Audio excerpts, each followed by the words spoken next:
श्रोताओं, कोविड-19 की वजह से समस्त राज्यों ने विद्यालयों को बंद कर दिया है। ऐसे में शिक्षा विभाग विभिन्न डिजिटल प्लेटफॉर्म का इस्तेमाल करते हुए सीखने की निरंतरता को बनाए रखने का प्रयास कर रहा है। लाखों की संख्या में विद्यार्थी ऑनलाइन शिक्षा ले रहे हैं।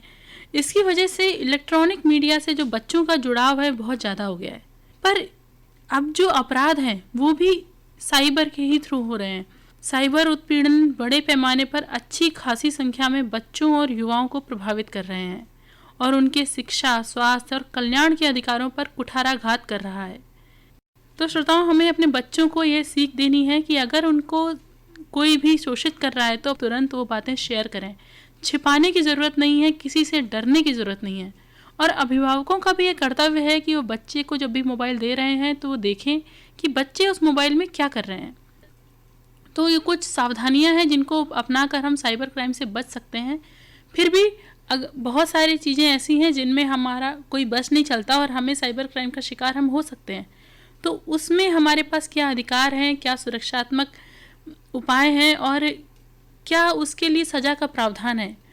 इन सब बारे में और अधिक जानकारी के लिए हम कॉल लगाते हैं cyber crime branch Madhya Pradesh police में सब इंस्पेक्टर पद पर पदस्थ श्री सचिन यादव जी को।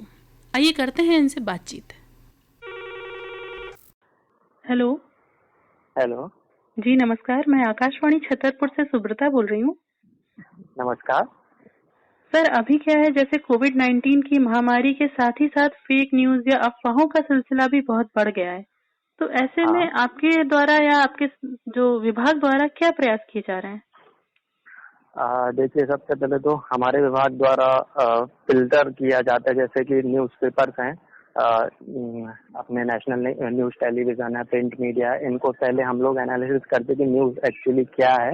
और जो लोग कंप्लेंट्स करते हैं, जैसे फेसबुक और ट्विटर एक ऐसे सोशल मीडिया प्लेटफॉर्म है जहाँ पर न्यूज़ रोकना लगभग नामुमकिन है, क्योंकि बाहर से आ जाती है वही आगे बढ़ते बढ़ते बढ़ते। तो लोगों से हम लोग अपील करते हैं कि आप यदि कोई फेक न्यूज़ देखते हैं कोरोना क्राइसिस को लेकर, तो आप हमको रिपोर्ट कर सकते हैं। हमारा ट्विटर और फेसबुक पर हमारे साइबर क्राइम भोपाल का पेजेस हैं, उस पर आप रिपोर्ट कर सकते हैं। आप हमको mp cyberpolice.mp की ईमेल आईडी पर हमको फेक न्यूज़ के बारे में बता सकते हैं। तो वो रिपोर्ट लेकर हम उसको ब्लॉक कराने के लिए जो भी फेक न्यूज़ है उसको हम लोग टैच करते हैं वो सही है या नहीं, और फिर उसको हम फर्दर ब्लॉक करने के लिए बोलते हैं जो जिस प्लेटफॉर्म पर वो न्यूज़ डली हुई है। और लोगों से अपील करते हैं कि आप national news television, print media, कोई भी newspaper, Akashvani, all India radio, FM, in sources का, जेन्युइन सोर्सेज का, गवर्नमेंट ऑफ इंडिया के ट्विटर हैंडलर, फेसबुक पेजेस, उनके गवर्नमेंट न्यूज़ टेलीविजन जो भी हैं उनको आप रेफर करें। वो जो न्यूज़ बता रहे हैं आप उन्हीं गाइडलाइंस को फॉलो करें। और जो भी फेक न्यूज़ आप पढ़ रहे हैं आप अपने सोशल मीडिया पर या जहां से भी आपको जिस भी सोर्सेज से पता चली, एटलीस्ट आप उसको एक बार, कुछ भी नहीं है आपके पास तो आपके पास फोन है, आप उसको एक बार गूगल पर सर्च कर लें। जो रिजल्ट वो आपको आएंगे आप वहां से वेरीफाई कर सकते हैं कि ये न्यूज़ फेक है या नहीं है जी। तो ये हम लोगों की पॉलिसी है। और हमारी एमपी गवर्नमेंट जो है, मिनिस्ट्री ऑफ एमपी, तो उन्होंने एक इनिशिएशन किया है। हमारी होम मिनिस्ट्री जो हैं सेंट्रल गवर्नमेंट की हैं, ऑल स्टेट्स की हैं, तो हम लोगों ने एक प्लेटफॉर्म तैयार किया है कि आप डायरेक्टली मतलब सरकार ने हमारी तो फेसबुक और ट्विटर कंपनीज है, मेनली सोशल मीडिया की दो मेन कंपनीज हैं, तो इन लोगों से हमने कोऑर्डिनेट किया है।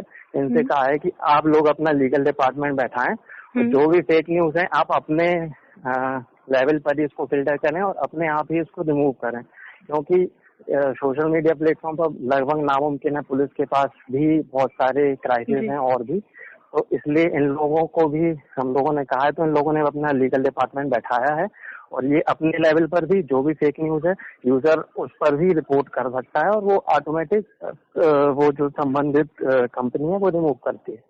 जी जी सर, से बच्चों में ऑनलाइन पढ़ाई के लिए बहुत ज्यादा चल रहा है, तो ऑनलाइन उनकी क्लासेस लग रही हैं, तो उनके पास मोबाइल जो बहुत अधिक समय तक रहता है, तो ऐसे में जो साइबर बुलिंग का खतरा है वो बहुत बढ़ गया है, क्योंकि लोग बच्चों को बहुत आसानी से धमका सकते हैं, डरा सकते हैं। तो जो साइबर बुलिंग से जो बच्चे पीड़ित हैं वो कहीं शिकायत भी नहीं करते, तो ऐसे में क्या विभाग द्वारा कोई डेटा तैयार किया जाता है या कोई नजर रखी जाती है? हम लोग पेरेंट्स को गाइड करने से जो भी ऑनलाइन टीचर हैं उनको भी गाइडलाइन हम लोगों ने जारी की हैं, और जो मेनली पेरेंट्स हैं जो बच्चों के साथ 24 घंटे हैं, तो उन लोगों की जिम्मेदारी, बच्चा नहीं समझ पाएगा कि क्या सही है क्या गलत है, उसको पता भी नहीं होगा कि उसके साथ गलत कुछ हो रहा है। तो ये जो उनके टीचर्स हैं, जो उनके पेरेंट्स हैं, उनको हम लोग गाइड करते हैं कि बच्चों को सही और गलत के बारे में बताएं, क्या बुली होती है क्या बुलिंग नहीं होती सोशल मीडिया पर, उनसे कैसे बचें, उनसे फैमिलियर कैसे हों बच्चों के साथ। बच्चे के साथ यदि कुछ गलत हो रहा है तो वो एटलीस्ट पेरेंट्स को बताए, अपने टीचर को बताए, और पेरेंट्स और टीचर की ये जिम्मेदारी है कि वो उस चीज से बच्चे को बाहर निकालें। जी सर, जैसे अभी हमने एक केस सुना था दिल्ली में कि बॉयज लॉकर रूम चल रहा था, तो इस तरह के बच्चों के हाथ में जब मोबाइल होता है तो वो उनको पता नहीं है सही गलत क्या है, और वो गलत राह की तरफ भी बड़ी आसानी से बढ़ जाते हैं। तो ऐसे में पेरेंट्स के अलावा क्या शासन की तरफ से ऐसा कुछ हो सकता है कि वो सारे ग्रुप पे नजर रखे, पर हाँ बिना उनकी राइट टू प्राइवेसी को हनन किए हुए?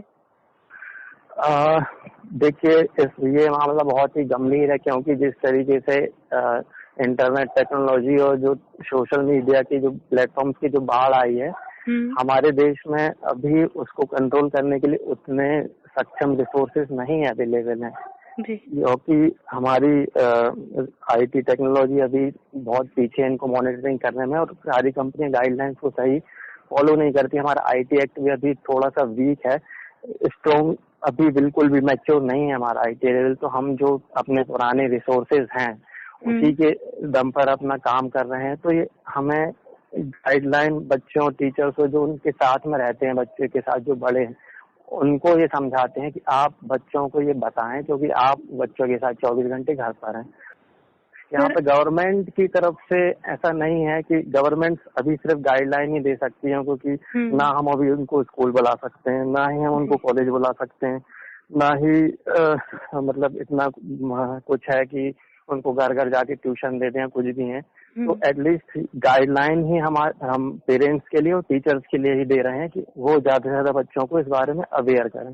जी सर, एक सवाल और मेरे जहन में आता है कि कई बार क्या होता है, महिलाओं के खिलाफ साइबर अपराध बहुत ज्यादा होते हैं, जैसे कि वीडियो या फोटो खींच ली और फिर उसको इंटरनेट पर डालने की धमकी देकर उनके साथ दुर्व्यवहार होता है।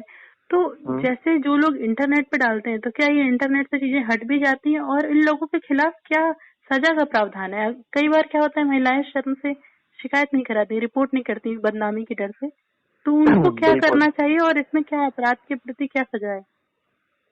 बिल्कुल, ये बहुत ही अच्छा क्वेश्चन है आपका।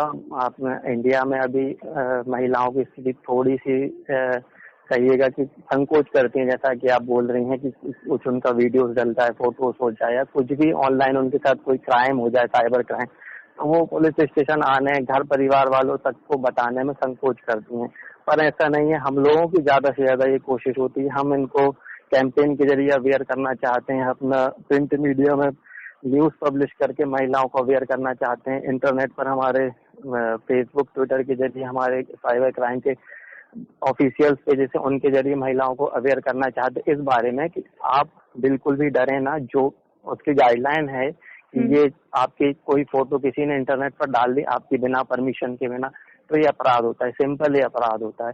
आपकी कोई भी आपत्तिजनक फोटो कोई लेकर कोई वीडियो आपका वायरल करता है, वो भी अपराध होता है। आप बिल्कुल डरे ना, साइबर क्राइम थाने आप आइए, आप रिपोर्ट कीजिए, उस पर कार्रवाई भी होती है। आईटी एक्ट अपना है 66C 66D आईटी एक्ट की धारा है, 5 से 10 साल 25 सजा का प्रावधान होता है ना सर। अलग अलग कैटेगरीज के सेक्शंस हैं, उनके अकॉर्डिंग जो जिस तरीके का क्राइम है उस तरीके के हिसाब से सजा निर्धारित है। तो बिल्कुल उनको साइबर क्राइम आने की जरूरत है और उनकी पूरी हेल्प होगी। जो वो वीडियो है काफी हद तक हम लोग प्रयास करते हैं कि वो 24 घंटे के अंदर ही रिमूव हो जाए। किसी कारणों कभी कभी टाइम भी लग जाता है, लेकिन हाँ, हम पूरी तरीके से जो भी कंटेंट है, जो भी कहीं पर भी हम उसको रिमूव कराने की पूरी कोशिश करते हैं जी। और जो इनकी ट्रेसिंग होती है, जिसने भी डाली, बिल्कुल जिसने भी डाली उसका एक एक रिकॉर्ड रहता है, हर एक आईपी लॉग सेव होता है बैक एंड पर। मोस्ट प्रोबेबली कोशिश करते हैं कि जल्दी से जल्दी हम उसको पकड़ पाएं जिसने अपलोड किया है। इन्हीं कारणवश टाइम लग सकता है टेक्निकल प्रॉब्लम के कारण, क्योंकि बहुत सारे लोगों के इश्यूज होते हैं। फॉर एग्जाम्पल फेसबुक का हेडक्वार्टर्स इंडिया में नहीं है, तो हम लोग को अमेरिका में उनकी रिक्वेस्ट भेजनी होती, तो वहां पर भी उनका काम बहुत सारा है, तो कभी कभी वो लोग रिप्लाई करने में देर करते हैं। लेकिन नो डाउट महिलाओं के केसेस में हम लोग कोशिश करते हैं कि जल्दी से जल्दी उनको उसका पॉजिटिव रिजल्ट मिले। सर, हम क्या देखते हैं कि कई बार अगर आप कहीं कमेंट करते हैं या फिर कमेंट में आपको बार बार भद्दे कमेंट का शिकार होना पड़ता है, या आपने कोई वीडियो अपलोड किया उसमें आपको इस तरह के कमेंट्स आते हैं, तो क्या कमेंट करने के खिलाफ भी कोई अपराध की श्रेणी में आता है या इसमें कोई सजा का प्रावधान है? ये सबके लिए बहुत अच्छा क्वेश्चन रहता है और होना भी चाहिए। एक्चुअली ये पहले अपराध था 4-5 साल पहले तक। अब सुप्रीम कोर्ट ने धारा 66 IT एक्ट हटा दी है अभिव्यक्ति की आजादी के नाम पर। उन्होंने ये कहा है कि ये आर्टिकल 19 मतलब कि स्वतंत्रता का अधिकार है, ये हमसे कोई छीन नहीं सकता। तो 66 अभिव्यक्ति की आजादी के नाम पर सुप्रीम कोर्ट के द्वारा हटा दी गई है। तो जो कमेंट्स करना है वो आपकी अभिव्यक्ति की आजादी है, आपका आर्टिकल 19 आपको अधिकार देता है। तो कोई भी व्यक्ति अपनी कमेंट करना मतलब वो अपनी अभिव्यक्ति ही जाहिर कर रहा है, तो अभिव्यक्ति जाहिर कर रहा है, लेकिन संविधान के अनुसार उसको एक सीमा के तहत ही छूट है कि आप अपनी अभिव्यक्ति जाहिर करें। तो एक सीमा तक तो वो वैलिड है, पर नो डाउट इसमें यदि आप कुछ अश्लील कमेंट करते हैं, कुछ अश्लील पोस्ट करते हैं, भद्दे कमेंट्स करते हैं, तो वो पुलिस लॉ इन्फोर्समेंट एजेंसी जो है वो पहले देखेगी ये उस श्रेणी में आएगा या नहीं आएगा, तो बिल्कुल उस पर हम अपराध पंजीबद्ध करके उसको कोर्ट में पेश करेंगे। यदि नहीं आता है और नॉर्मल है, जो डेली आम बोलचाल की भाषा में यूज होता है, वो कमेंट्स पर लिखा है, तो वो 66 की अभिव्यक्ति की आजादी के नाम पर उस पर अपराध पंजीबद्ध नहीं कर सकते, क्योंकि 66 IT एक्ट की धारा सुप्रीम कोर्ट ने रद्द कर दी है। जी सर, आप हमारी आकाशवाणी के माध्यम से जनता को क्या संदेश देना चाहेंगे? मैं जनता के लिए सबसे पहले तो फेक न्यूज के बारे में आपने पूछा था, तो मैं ये बोलना चाहूंगा सभी से, कोई भी न्यूज है आपके मोबाइल में आपके दोस्तों से या किसी भी माध्यम से आपको पता चलती है, तो एटलीस्ट जो गूगल चलाना जानते हैं वो उसको एक बार गूगल पर टाइप कर लें, सर्च कर लें, तो आपको उस न्यूज की ऑथेंटिसिटी पता चल जाएगी वो क्या है क्या नहीं। आंख बंद करके किसी भी न्यूज पर भरोसा नहीं करना है।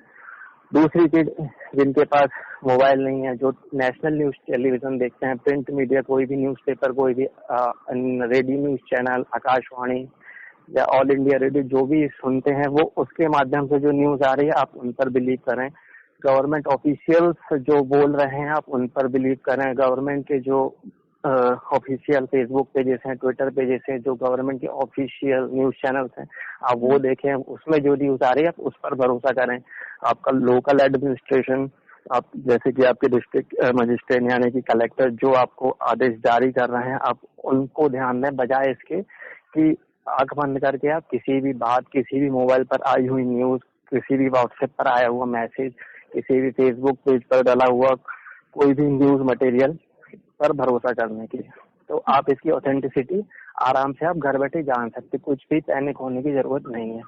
महिलाओं के लिए संदेश रहेगा कि आप बिल्कुल डरने की जरूरत नहीं है। आप इस देश में पूरी तरीके से आजाद हैं, आप जो चाहें कर सकते हैं। आप साइबर क्राइम के बारे में आपको थोड़ा थोड़ा लेकिन अवेयर होना होगा कि क्या सही होता है क्या गलत है। वही बात अपन ने अभी की थी कि महिलाएं संकोच करती हैं कि कौन किसको बताएं, कैसे बताएं, पुलिस स्टेशन जाए या ना जाए, बदनामी होगी।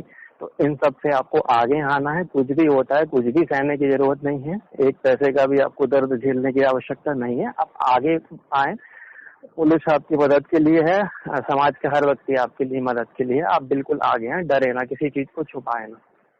सर, बहुत अच्छा लगा आपसे बातचीत करके। आपने बहुत अच्छी जानकारी दी हमारे श्रोताओं के लिए। जानकारी बहुत महत्वपूर्ण है। और अभी मध्य प्रदेश सरकार द्वारा भी पुलिस वालों को, डॉक्टर्स को, सभी को कोरोना योद्धा घोषित किया गया है। सर, हम आपका बहुत बहुत आभार देते हैं इस बात पे। Thank you sir. आप लोगों के लिए भी बहुत बहुत आभार है कि आप लोगों के माध्यम से हमारी आवाज जन जन तक पहुंचती है। तो आप लोग भी कोरोना वॉरियर्स ही हैं, तो हम भी मानते हैं कि आप भी कोरोना वॉरियर हैं। Thank you sir. Okay, thank you. श्रोता, अभी हमने बात की श्री सचिन यादव जी से। आप cyber crime branch Madhya Pradesh police में हैं।